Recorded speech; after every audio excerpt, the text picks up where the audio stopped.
Al McFarlane. Welcome to The Conversation with Al McFarlane. Today is April 5th, 2023. And we are glad to be here, glad to have you along.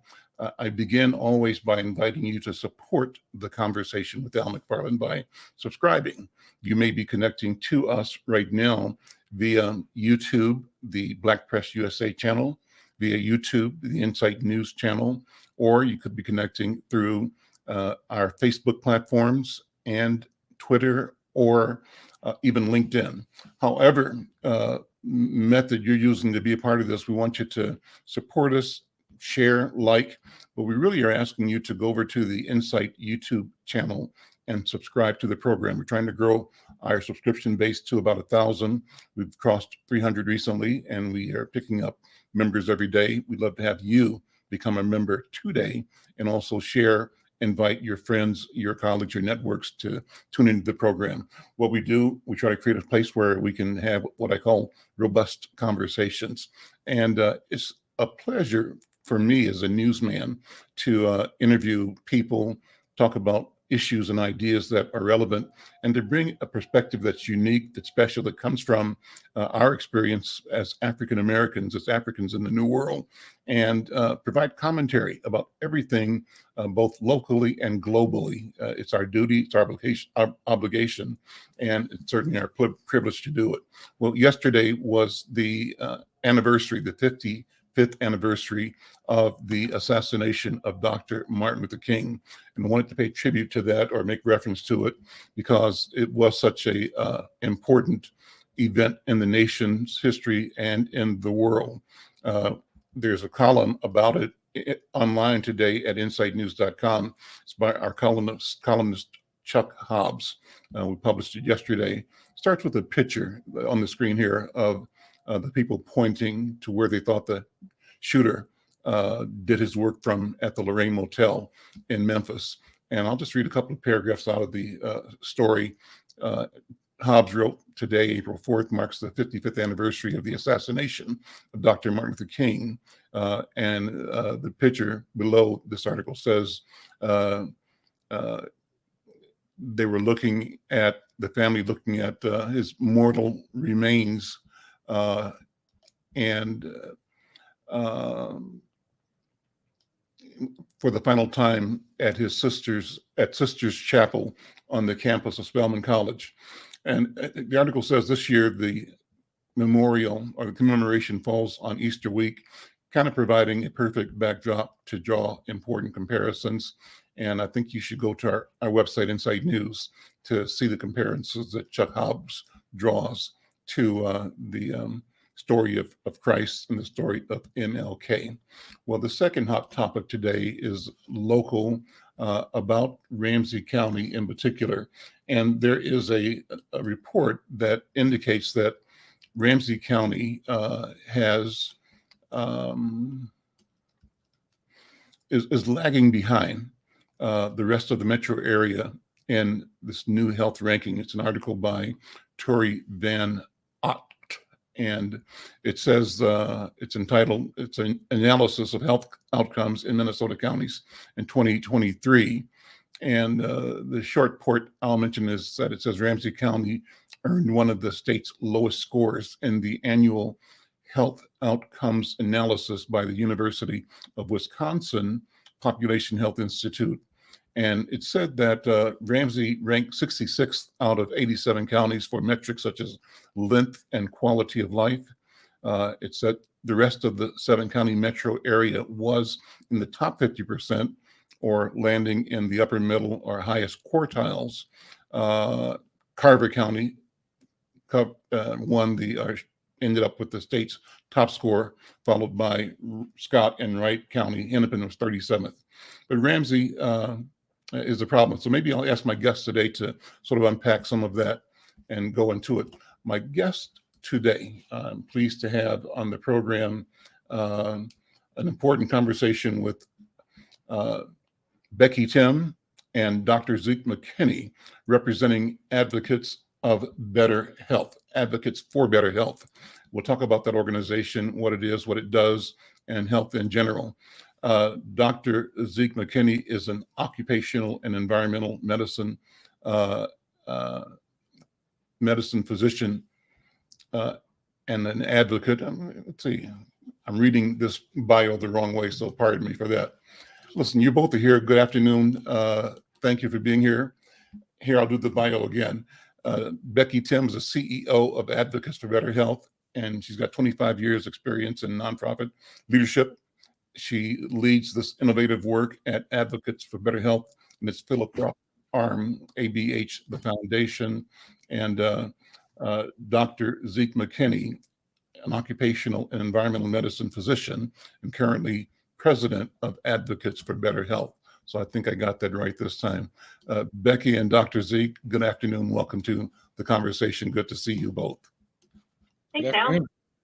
Well, let's go straight into 101. Let's describe the organization, its mission, Advocates for Better Health. Becky, I'll start with you. Sure. We actually have been around in one form or another for 170 years. We are a physician-led organization. We have served at the county level for all that time. We like to say that we represent physicians at all stages of their career. For instance, we have a really great public health advocacy fellowship that pairs medical students at the University of Minnesota, Twin Cities, and Duluth with practicing physicians who are also interested in advocacy. So they're with us 9 months, just to learn how to make their voice heard at the Capitol of Power. They are just one of the best things I like about our organization. We also do physician wellness. We help with advocating at the state capitol on commercial tobacco and access to healthy foods and universal school foods. And we just like to be involved with the public health scene here in the Twin Cities and throughout the state. And we're led by a great board of directors. And our current president for the last 2 years, we've been lucky enough to be working with Dr. McKinney. Dr. McKinney, good to see you again. Thank you for being, and we'll be working together in the future as well. So thank you, and good to see you. Talk about, we jump right in, this question of disparities in Minnesota. We are famous, it seems, infamous, because we've got a great health for most of Minnesota, but not so great health for Black people and brown people. And I think that one of the discussions that I want to have all the time is why that disparity exists and what is being done to eliminate access barriers to excellent health for all citizens, particularly those of us in the Black and brown communities. Dr. Zeke? Yes, sir. Thank you again for having me. It's always a pleasure to talk to you, Al. So looking forward to this conversation. Here's the thing, I look at Minnesota a lot like Massachusetts, and I only say this in case somebody's watching from outside of Minnesota because, we're like flyover country here. But, we have great healthcare here. We have great public health here. We have great education here. However, we have some of maybe the highest, health and education and public health disparities. And so I've always wondered, why was that? Was it that, we're really doing that much better for our affluent or primarily white populations, or doing that much worse for our Black, brown, indigenous populations? And it turns out it's really more the first than the second. Our underserved populations are really not doing any worse here than anywhere else. However, our affluent or populations with privilege and access to healthcare and everything like that are doing so much better than everywhere else. And in general, when we look at these kind of disparities, people are quick to think like, oh my gosh, is it a biological thing? Are Black people more sick than white people? Mm-hmm. That's completely not true. We're all human beings. We're all the same. What these measures actually are a proxy of is what are called social determinants of health. All the things that affect us in our life that have nothing to do with, going to the doctor. Where do you live? What kind of job do you have? Do you have access to housing? Do you have access to healthcare? Do you have access to food? And so I think the data that you were referring to from this recent report really reflects more of that, simply because we know that, Ramsey and our metro area counties certainly have some of these more underserved populations than other parts of Minnesota. Becky, what's your thought on disparities and the both almost seemingly intractable character, nature? I know it's not, but that's how it appears. That's how we seem to address it. The society it seems to me, was willing to throw up his hands and say, "Oh, we can't do anything about it." What do you think? I think that was an attitude for the state. I pride myself on being sixth generation Minnesotan, and I identify as white, and I have benefited from a number of things that Zeke has listed off: social determinants of health, access to education, access to healthcare. What I'm most passionate about is our really large nonprofit system in our state. It is one of the most robust, and I'm so glad to see over the last 25 years the change and the recognition of representation and leadership. So I see that funders are funding more organizations that are led by BIPOC leaders, that are serving communities, that are generated by that. It's a real shift from how we've done business in the past, that we think that we know how communities need to be served. We maybe have misunderstandings of why certain health outcomes happen in certain communities without actually asking that community.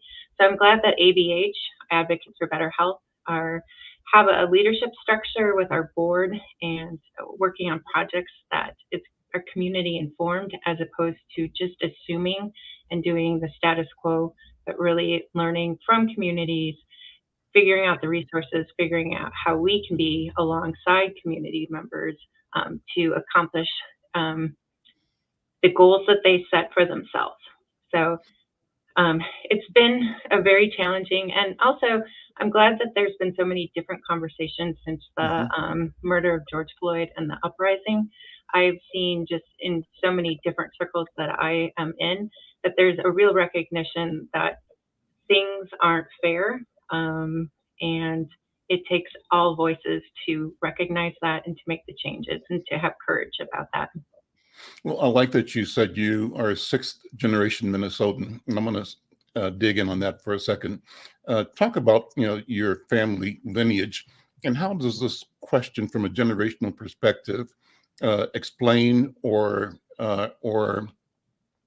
look at both the growth of non-white populations and the parallel structural barriers in place, sometimes in law, sometimes in policy, that was restrictive.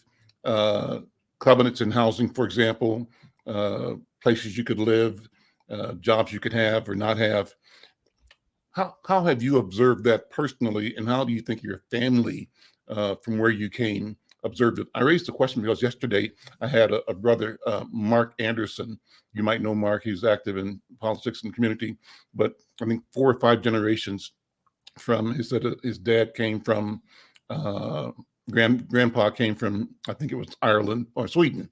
So he told the story of being a third generation Swede, farming, then to the city, and then his generation born in the city. And he's watched the change, and there's a personal family awareness of the change. How does that show up in your family and your personal understanding of where the community and how it has evolved and where it's going? Great question, Al, and something that I've thought about quite a bit. I volunteer and have been on the board of the Hennepin History Museum for the last 5 years. I love history, especially locally based. So my family arrived here on my mother's side in 1872 from Germany. And I once had a German tell me that I look more German than anyone else. So I'm not sure what to think about that, but that's my background.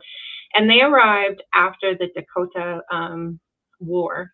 So they settled in Southwest Minnesota when there was a bunch of free land available to farmers and to pioneers. And Where in southern Minnesota? In Wanda, Minnesota. Okay. They don't even have a stop sign, so it's pretty small. But we've had some genealogists in my family, and we have a really good record. And I just want to unpack how well my family was, how they benefited from that land, which is presumably was free or cheap, and they were able to become farmers. They were able to develop through multiple generations things that were not open to people of color. The land was taken from the Dakota and indigenous people, And if you happen to be a person of color in Minnesota, you still didn't have access to land like my pioneer family. So fast forward to my parents' generation.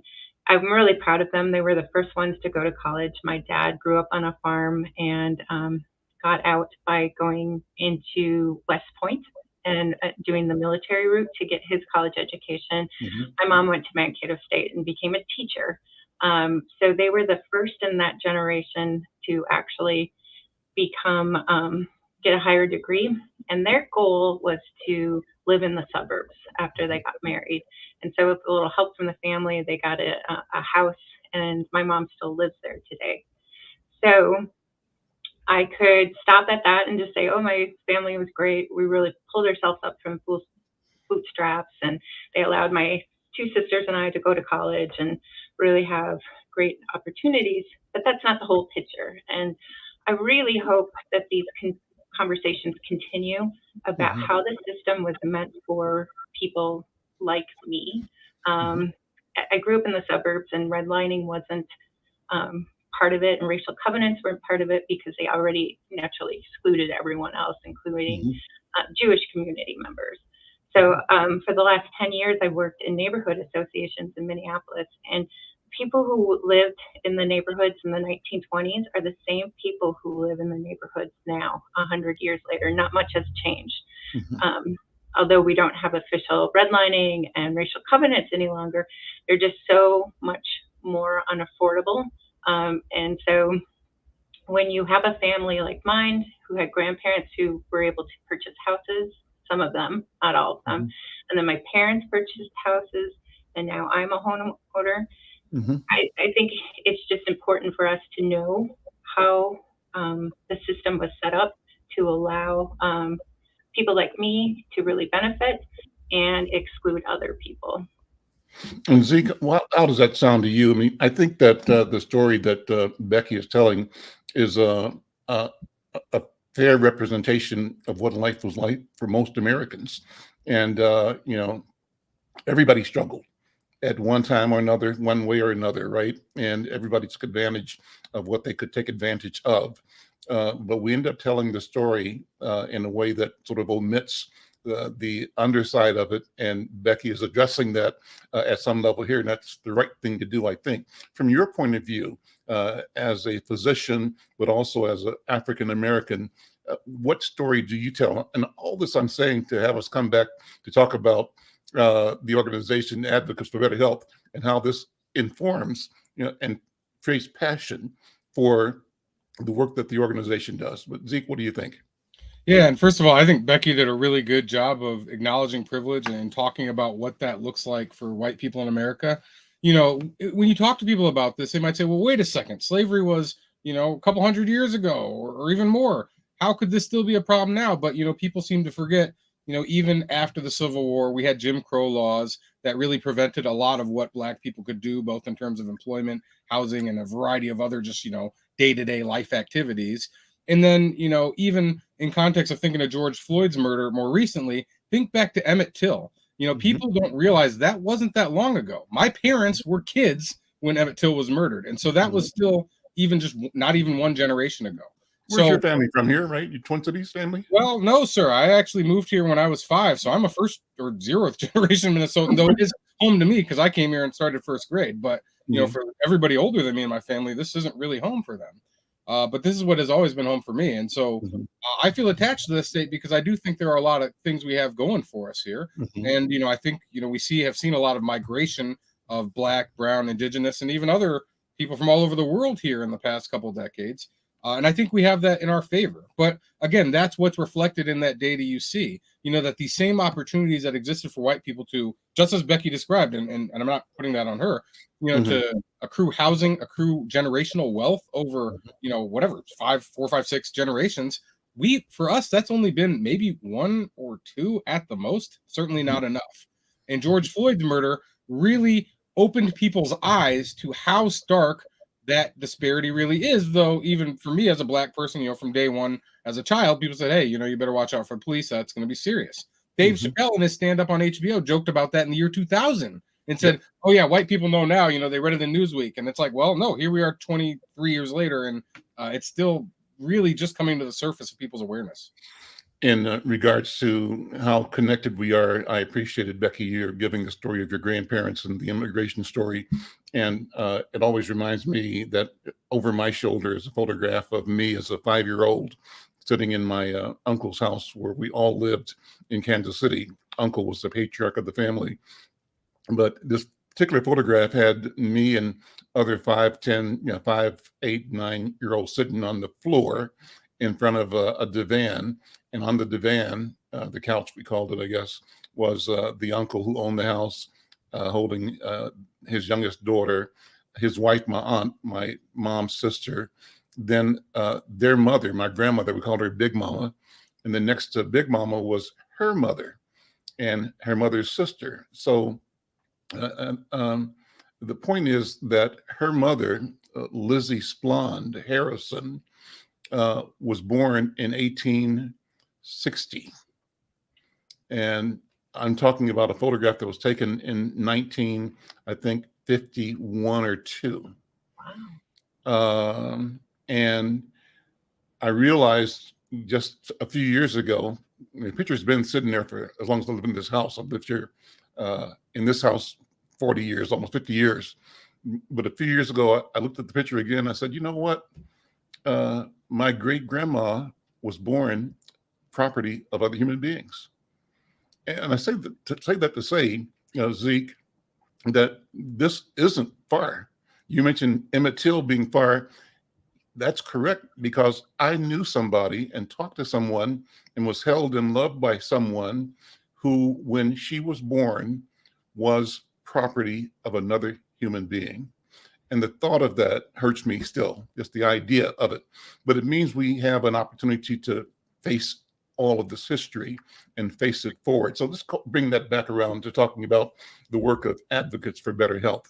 What challenges in particular have you been addressing historically, and how has that changed given the change, the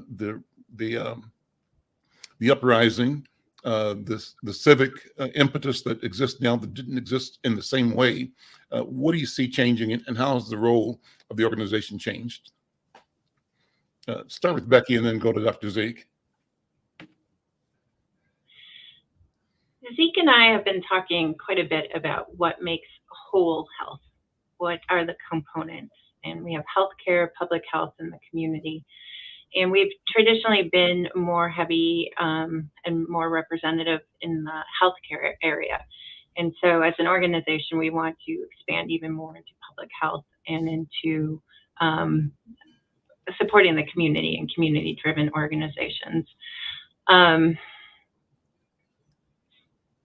Another issue, and it's not quite the same, but it's something that I've been struck by with this being new to the field. I started at ABH in May. Is just the amount of stress and the amount of struggle that our healthcare workers and providers, and in our case, physicians, medical students, and residents experience. So I'm so passionate to learn more about that so that they can continue to be serving our communities. We work with an organization that helps physicians recovering from substance use disorder. We help with mental health wellness checkups with our residents. And so those are the folks that have graduated medical school and have a few more years of training until they become on their own.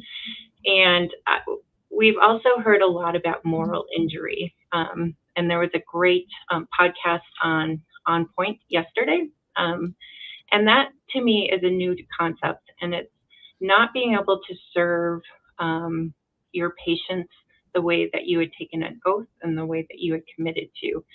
So my heart is just really is touched by how deeply our physicians and our other healthcare workers feel towards their commitment to our community, to our patients. And I hope that we can live into that even more about supporting those workers. And I've learned so much from each one of our board members. I've had a chance to talk to them one-on-one and to hear their stories, and just the extraordinary commitment they have to serving our community. It's really awe-inspiring. Jump in, Zeke. Go ahead. Yeah, no, I think Becky did a really good job there. I mean, look, the good news is that I think physicians, just through the nature of their job, get to see truly how privileged we are, and to see how a lack of privilege or a lack of support for different slices of our population truly impact their health. And that's where Advocates for Better Health is trying to come in. You know, physicians are at work and are like, gosh, I could really help my patient if they had access to food, or if they had access to pay for this medication that I'm prescribing them. And so we want to try to reduce those barriers, optimally eliminate those barriers, so that physicians aren't feeling this sense of moral injury. And that concept is a new one. So it's really a change in focus from when people were talking about physicians being burnt out, which is really, you know, putting that on the individual, like, why aren't you tough enough? Why can't you deal with it? But rather really addressing the system level problems, which is we see the issues that our patients face. And for the most part, it's not anything to do with my ability to provide care in the clinic. It's really about what happens to them when they leave the clinic and go home and, you know, participate in their community. And that's the things that we don't have a venue to address as physicians, you know, working within a health system or in our clinic. And so Advocates for Better Health is trying to provide that venue. And whether we do that through legislative advocacy, through grants, through community partnership, in any number of ways, that's what we want to lean into. And thankfully, I think we're starting to see a lot of this change, you know, at a variety of levels. You know, the Minnesota Department of Health is hiring, you know, leaders to address health equity who are physicians and who aren't white. We are, you know, obviously St. Paul has a black mayor, which is wonderful. And more, you know, again, this awareness, especially following George Floyd's murder, though it certainly was happening to some degree before and certainly plenty after, is a part of it. And people realizing, you know what, my own privilege, and even me, Zeke McKinney, despite being black, you know, look, I have plenty of privilege too. I have a responsibility to my community to do something with that privilege and with that voice. And so us as physicians and Advocates for Better Health, we can speak on behalf of those who may not have a voice represented in society for them. I heard a show on public radio yesterday. They interviewed, it was yesterday, a young resident. And the question was unionizing. Doctors are unionizing the residents anyway. I'm not sure what the scope of it is. Maybe you can tell me, but it was interesting. And the issues raised by the woman that was interviewing had to do with mental health for physicians, the burden, the inordinate burden, number of hours worked, you know, how you decide to have a family or not have a family. If you have to do 80 hours a week of work, what do you do for childcare? And the cost of childcare as a resident is half of your salary. And if you wanted a nanny, it would be your whole salary. And so you couldn't make ends meet. And so all these stresses are there. And the question is, how do physicians and particularly residents become better advocates for change within the organization to support their desire to do the work they're training for? What do you think about that? And how does that play into the landscape of things that you're concerned about representing and advocating for physicians? Zeke, would you like to talk about the stressors, and then I can talk about unionization trends going on in the U.S.? Absolutely. So, I mean, Al, you hit a lot of them on the head. Some of it's hours, some of it's money. You know, residents don't get paid very well, even though people think physicians make a lot of money, and we tend to. We're also paying off huge student loans. Resident physicians, that is physicians who are in training in their specialty, only make about 50 or 60 grand and are working like 80 or 100 hours a week. So, you know, if you do the hourly math on that, it's not getting paid very well. Right. But the additional stressors are, like you said, you know, sometimes we don't have control over when we can take a day off, or can take a sick day, or have, you know, access to childcare or control of our schedule. You know, so it's also, it hurts because we see our colleagues around us, you know, nurses, other clinical professionals who are totally unionized and are like, you know, their shift is over and they're out the door. Whereas for us, we don't really get that opportunity. And you might notice that whereas we've seen, for example, nurses go on strike, you'll never see physicians do that, because at the end of the day, to some degree, I think we see ourselves as sort of the last line of defense, and it wouldn't be appropriate for our patients to do that. But with that in mind, and again, speaking to my expertise as an occupational medicine physician, physicians have one of the highest rates of suicide of any profession, more than 1 per day in the United States. Oh. And that's in context of having a physician shortage. A lot of this came over the past few decades as we've had increasing layers of administration in healthcare, which again leads to us having less control over our schedules and less control over the ways in which we can provide care for our patients. So with some of those stresses in mind, I'll let Becky take over here. I just want to address some of the unionization trends. You are absolutely right. There are conversations going on in our state and throughout the country. There is the Doctors Council, and they would be the ones leading the charge to unionize physicians. And then for residents and interns and fellows, they have a second sister union. And what I understand is when one happens, the other one usually comes alongside. I know in Minnesota, doctors at Mercy and other Allina organizations, two hospitals are starting to talk about that. It's important to the doctors just to learn about how to serve their patients the best. And if unionization is the way to go, that is something that they're exploring. Residents, it's a little bit different in that they are not connected with the hospitals and the clinics that they work at on a permanent basis because they're still in their training. So as Zeke said, they have quite a schedule, the 80 hours.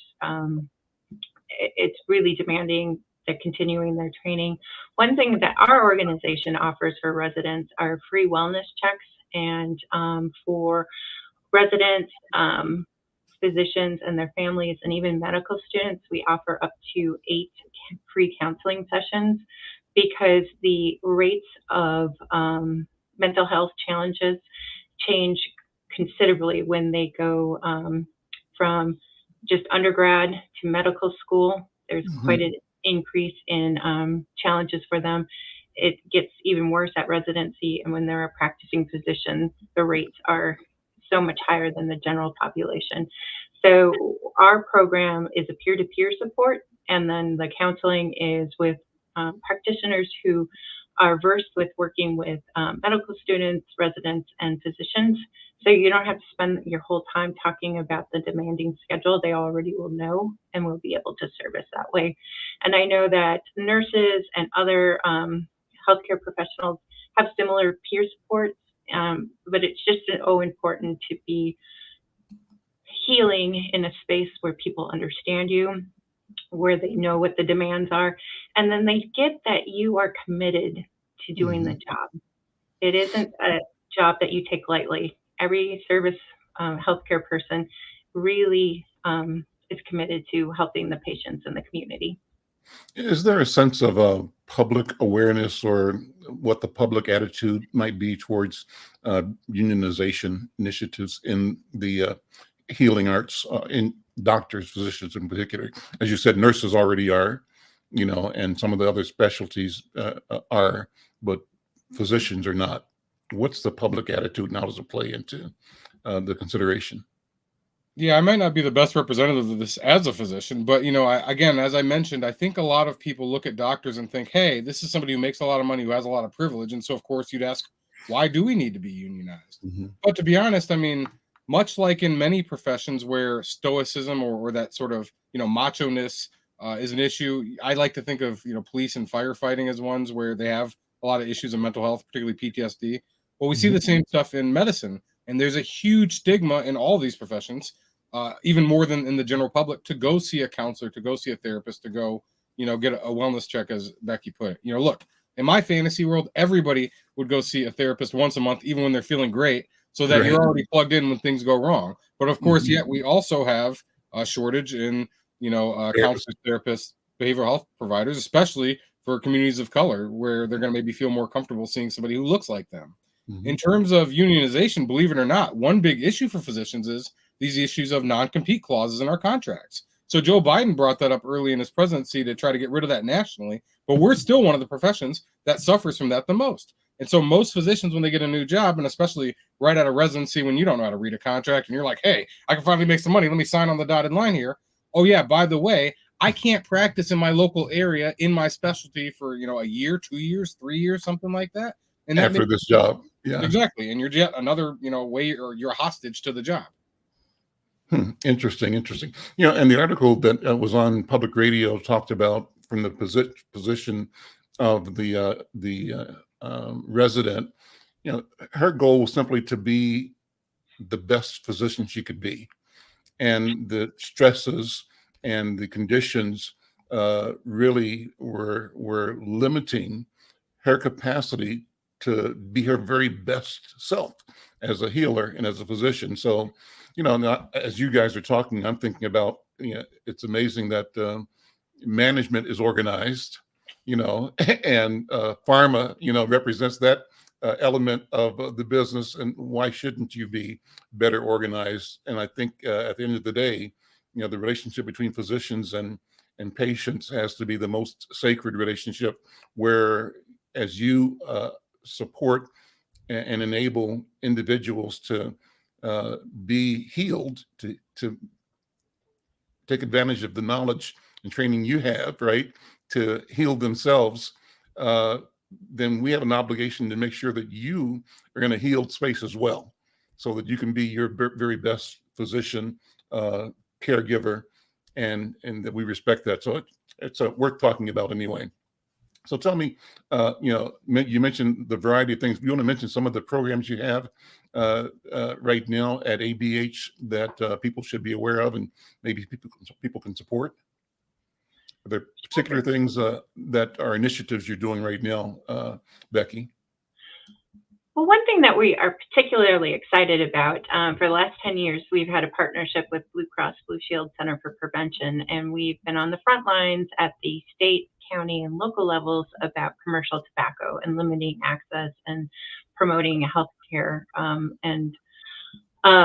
It's been a great year at the state capitol in St. Paul for public health initiatives. So we're excited that some of our long-term goals, especially on banning or limiting access to flavored commercial tobacco, is moving forward. We had a great win on the universal school foods that Governor Walz signed. There's just so many things that are happening this year, and I just want to do a shout out that there's so many great elected officials who are physicians, nurses, and other healthcare professionals that bring a perspective to these discussions that are balanced and needed and scientifically based. One thing that struck me out is when you were talking about the patient physician and patient healthcare provider connection, how important that is. But we do see that throughout the country and at our state, that sometimes we do have some legislation and regulatory things that are trying to limit that. So that is another thing that we're watching closely and advocating and working in partnership with that, just to make sure that our patients have the right access to the folks who are trained that can walk through the journey with them and help them with the healing. How do we encourage people in the community to be their own advocates more than they are? I think when I grew up, Dr. Zeke, we obviously held physicians and nurses on pedestals. They were authorities. It was God, the doctor, then us, and we had to pray to both, right? Or we couldn't question either. That's the real answer. And I think over time, we have to grow to where we understand that physicians are just like uncles and aunts, neighbors, friends, classmates, because that's what they are, people just like us, and that all of us are capable of having great intentions and great successes, and all of us can fail, And so, how do we sort of change or help communities, Black community in particular, grow out of this idea that we should be silent and mute and simply listen and do as we're told? I think that characterizes some of the relationships in history, less so now. But what do you think? Am I on the right track in describing that, Dr. McKinney? Oh, yeah. You're talking about my favorite topic. I feel like you talked to all my friends and said, what should I ask Zeke about? So I'm not kidding. I mean, look, we saw after Tuskegee a lot of distrust raised in the Black community against healthcare and healthcare research, and appropriately so. But, it was also in the context of this shift from this paternalism that we had in medicine to more of, patients having to take more, what's the right word, stake in their own healthcare. Mhm. So to reassure everybody, let me just start from the top and say, look, the first principle of medical ethics is called patient autonomy, meaning you get to choose what's right for you. I can't tell you what to do. I don't want to tell you what to do. All I'm here to do is to be a facilitator to help increase your knowledge about what's available to you, and then you can make a choice. I can give you a whole visit and say, hey, here's how we can treat your high blood pressure, your diabetes, whatever. And at the end of the day, you can say, I don't want to do any of that. And that's totally fine. And it should be. And when physicians don't think that's fine, that's a problem for them, not for their patient. But we need to do a better job of really meeting people where they are, starting visits by asking, well, hey, what are your health goals? Okay, I'm okay taking my blood pressure medication, but I don't want to quit smoking. Oh, I'm okay quitting smoking, but I don't want to take any medication. Whatever it is. And, just let people know what that's going to come out to for them in terms of outcomes. I see in the future maybe a model where, hey, you take a nurse or a doctor and put them over at Tito Wilson's barbershop on Broadway. We can do some really basic primary care screening, blood pressure, diabetes, cholesterol stuff. And, for people who are relatively healthy, it's just informational. But then when people go to that next step of like, you know what, you really need to be plugged into a real clinic, that, sort of community clinic can help facilitate that conversation or facilitate that transfer to get people really plugged in with a doctor who might be appropriate for them. And the person's, already warmed up to that, rather than having to go into a scary hospital, a scary clinic. And when I say scary, a place where it's not comfortable to you, a place where you're vulnerable and you don't know what you're getting into. And unfortunately, we haven't done a good enough job as in medicine to educate people on what do you expect when you go to the doctor? Why are they doing these tests? Why are they asking these questions? And I really think that's an area where we could do a lot, even, just in health class for younger people. Well, there's a physician shortage, right? Am I correct with that? There's a physician shortage in the country, and I suspect that's true of nursing and therapists for sure. Yeah. And what would it take for us to create a conversation in community, like a public attitude, a public mind around the thought of what could be and should be versus what is? What we know exists is the shortage. And then how do we imagine solutions, strategies, processes that eliminate the shortage? In fact, invite hundreds, if not thousands, of more people into the different elements of the profession and figure out ways to make it profitable for them individually and for community. I mean, I always say that, I work with Dr. Bravada Garrett Akinsanya over at the African American Child Wellness Institute. She does a program with me every Friday on Black mental health. And her challenge is therapists, having enough therapists from our community to serve our community. The needs are great. The needs are documented. We're under tremendous trauma all the time. We come out of trauma. Our experience here emerges out of the trauma of enslavement, right? And so what if we had 5,000 therapists working in North Minneapolis, a therapist on every block, a system that tried to cultivate and show the value of connecting engagement block by block so that this was hardwired into the community? That's obviously a pipe dream, but it's a suggestion that we need to do something more to get more of us involved in our own healing, that we make it a community objective, a cultural objective, that we be present in a massive way in the healing arts, and then figure out how to do it and how to lay claim to public resources and to the market resources to make it happen. What do you think about something like that, Dr. Zeke? Oh, man, it's multifactorial. So number one, what I didn't address in part to your last question was the fact that, we have these old school sort of physicians who are like, hey, this is a tough job. I just got to go to work. I got to grind it out. And then I'm sort of in the transition zone, but then people younger than me are really more interested in, hey, I don't want a really hard job. I'd like to have a reasonable lifestyle, spend time with my family, etc. So that's a barrier even outside of our community for anybody trying to look into like healthcare. Like, well, is that something I really want to do? Because it's a lot of work and it's a lot of time. Now, when you think about the Black community in particular, our young folks, especially our young Black men, they have a really hard time seeing the future. And I mean, more than just a year or two away. When you tell somebody, hey, after high school, you got to go to college for 4 years, and then you got to go to medical school for 4 years, then you got to go to residency for 3, 4, 5, 6, 7 years. Some young Black man's like, I'm not going to be alive that long, man. I can't do that. And so I think, changing that narrative to let people know, you know what, there is community support for you to do this kind of stuff. There is money out there for you to kind of do this stuff if you're willing to get out there and hustle and stay on it. And at the end of the day, we need you all out there because we're going to do better for our own community than for people who don't know what we're experiencing, who don't know about where we come from in terms of this trauma. Is it still a long road to go? Yes. Do we need to do more to push legislation and community efforts to get scholarships and pipelines out there to plug people into it? Absolutely. But I don't know, for example, you're familiar with the Ladder, Minnesota. It's a nonprofit organization put together by some of the Broadway family medicine doctors, where they meet with young folks, like middle schoolers, high schoolers, about one Saturday a month to talk about issues of, healthcare and sort of to orient younger people to like, hey, this could be you. Here's examples of physicians who might be like you or from your community, and how you can go. I'm going to go this Saturday because it's about environmental health. You know what I'm about.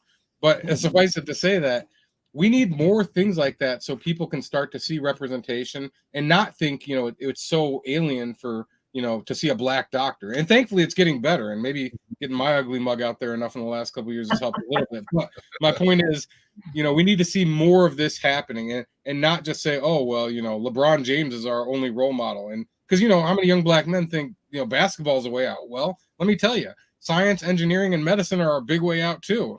You can look at me as proof. Awesome.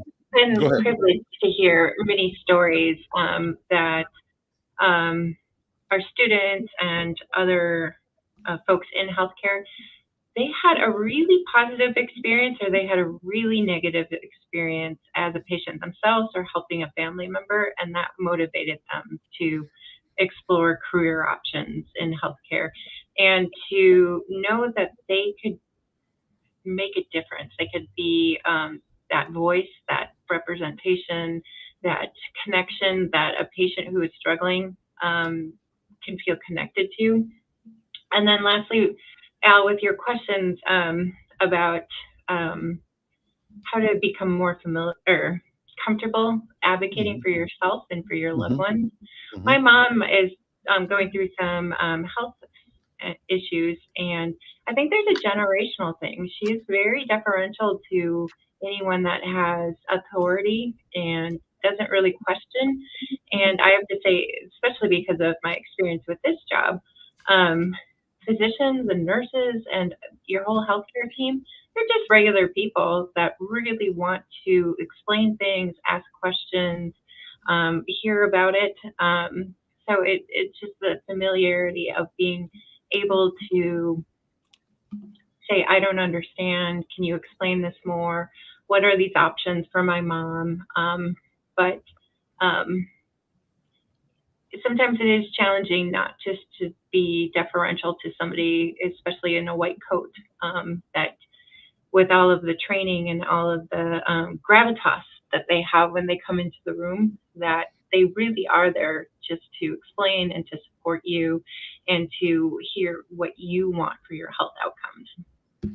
And I raised the question just to talk about how my approach to my physician should be an approach from my sense of the role I play and the ownership I have in my health. So I'm not surrendering my health to superior being or superior knowledge or even to specialized capability. I am driving my own health and my own future.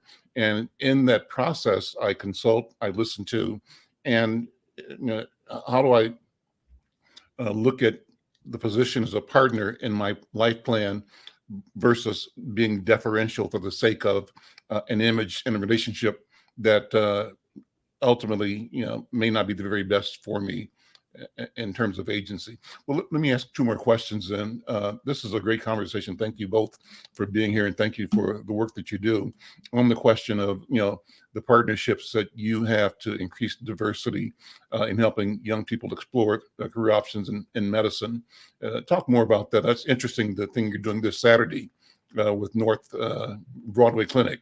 Are there more things like that that you all are doing to bring more people into the professions? Well, it's a long slog to make it through medical school, to be quite honest. one thing, we are working even more closely with the University of Minnesota, with the medical school and the School of Public Health. We had our first event this spring for pre-med networking. So we invited physicians and medical students and residents who are from underrepresented areas. And we paired them with pre-med students. So folks that haven't applied, they're not quite sure. Some of them are like, I have my next 20 years planned out. I know exactly what I'm going to do. And then there were other students that were like, oh, how do I become a doctor? What's the journey for that? But it was so important for them to hear about people a little further along the journey who've made it. Some of the students were really concerned about the big loans that they're going to have to take out for medical students. So hearing what people are experiencing and how they're making that through and going through scholarships and other ways of being, and just supporting representation in all of the different fields is quite important. Zeke, do you want to add? Yeah, I mean, I want to go a little bit back to what Al was saying about, doctors not being on a pedestal or not being, gods or demigods, but rather being regular human beings. And that's, I think, really more the world we want to live in, where, I would encourage anybody, if you're going to see a new doctor, say, hey, you know what, forget why I'm here. Why don't you tell me a little bit about yourself? So you can connect with them on a personal level and not look at them as somebody who's, lording over you and telling you what to do, but rather just a regular person who has this expertise that you sought to get from them. And to be honest, if you don't feel like you have a good connection with your doctor, you should try to find another one, and that's okay. There's no hard feeling.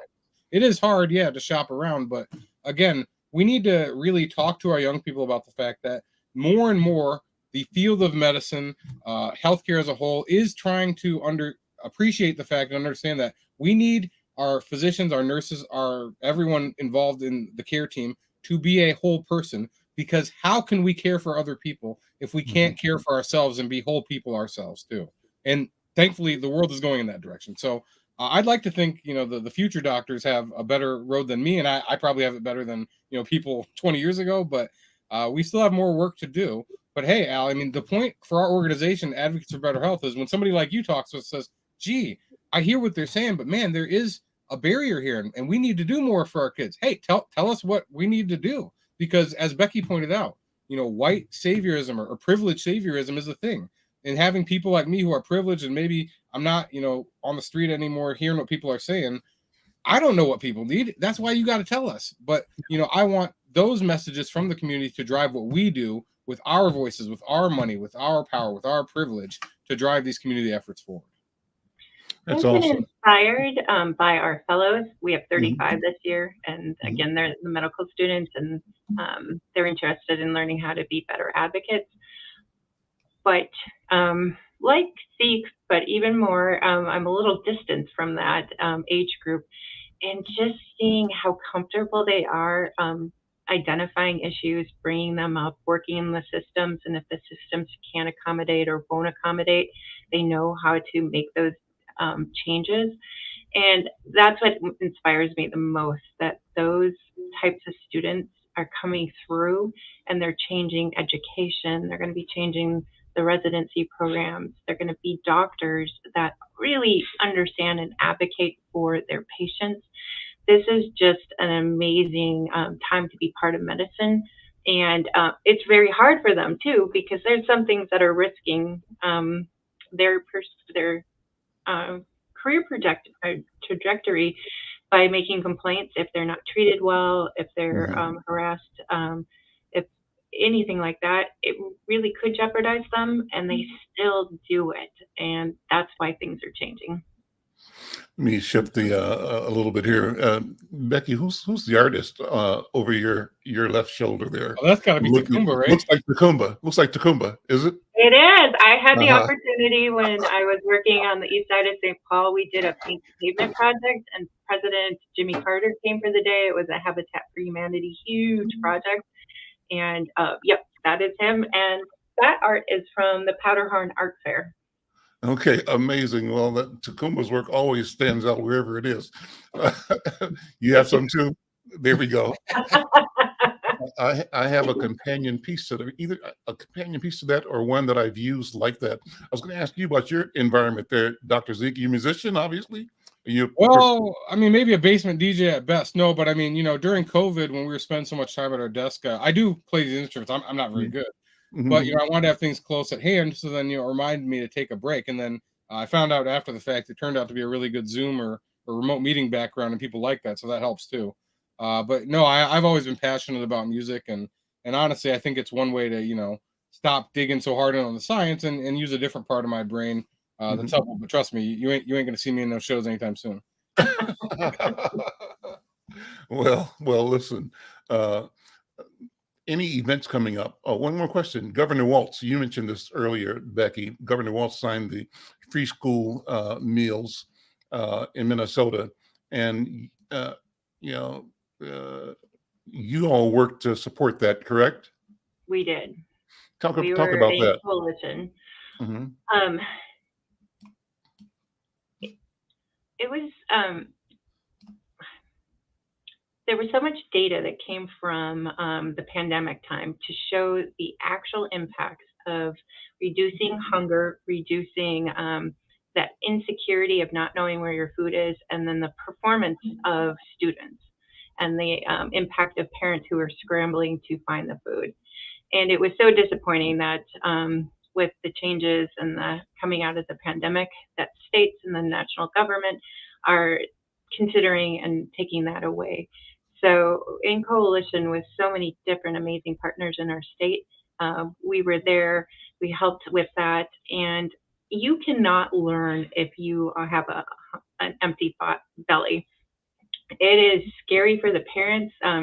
Before I came to Advocates for Better Health, I was at a community-based organization, and we switched right away during the pandemic to do food distribution, and we were outside in December with the snow coming down.